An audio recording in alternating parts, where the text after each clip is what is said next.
Calypso Rose, born Linda MacArthur Monica Sandy Lewis on April 27, 1940, in Bethel Village, Tobago, is a legendary figure in Caribbean music and is widely regarded as the mother of Calypso. Her lifestyle reflects a remarkable journey of perseverance, talent, and groundbreaking achievements in a male-dominated music genre. She grew up in a modest household as one of 13 children, in a deeply religious family. Despite early opposition from her father, who believed calypso music was inappropriate for women, Rose followed her passion and began writing songs at the age of 13 and performing by 15. In the 1960s, she moved to Trinidad to pursue her career, and it was there that she truly began to rise to fame. Her 1966 hit song, Fire in My Wire, brought her international recognition and was translated into multiple languages. She became the first female to win the prestigious Calypso Monarch and Road March competitions in Trinidad and Tobago in 1978, prompting the title, Calypso King, to be changed to Calypso Monarch in her honor.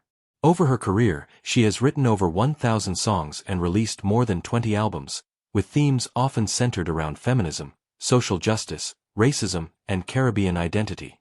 Her lifestyle is a blend of simplicity, spirituality, and devotion to her music. Now based in Queens, New York, Calypso Rose still maintains strong ties to her homeland and regularly visits the Caribbean.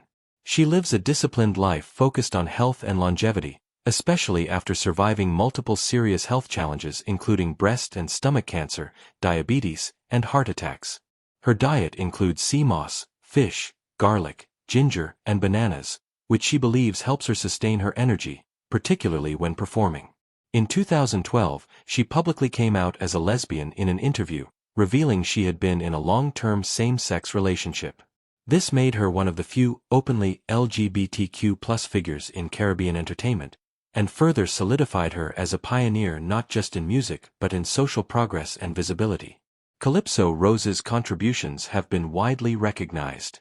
She has received numerous honors, including Trinidad and Tobago's highest national award, the Order of the Republic. In France, she won the prestigious Victoire de la Musique Award, and at 78, she made history as the oldest performer at the Coachella Music Festival in 2019. As for her net worth, estimates place it at around $70,000, with income derived from her music catalog, international performances, royalties, and YouTube presence. While not among the wealthiest in entertainment, her value lies in her cultural significance and groundbreaking legacy. Her YouTube channel has over 57 million views, providing a modest revenue stream in addition to her concert tours and music sales. Calypso Rose remains an enduring symbol of resilience, cultural pride, and the transformative power of music. Her influence continues to inspire generations of artists and advocates for equality across the Caribbean and beyond.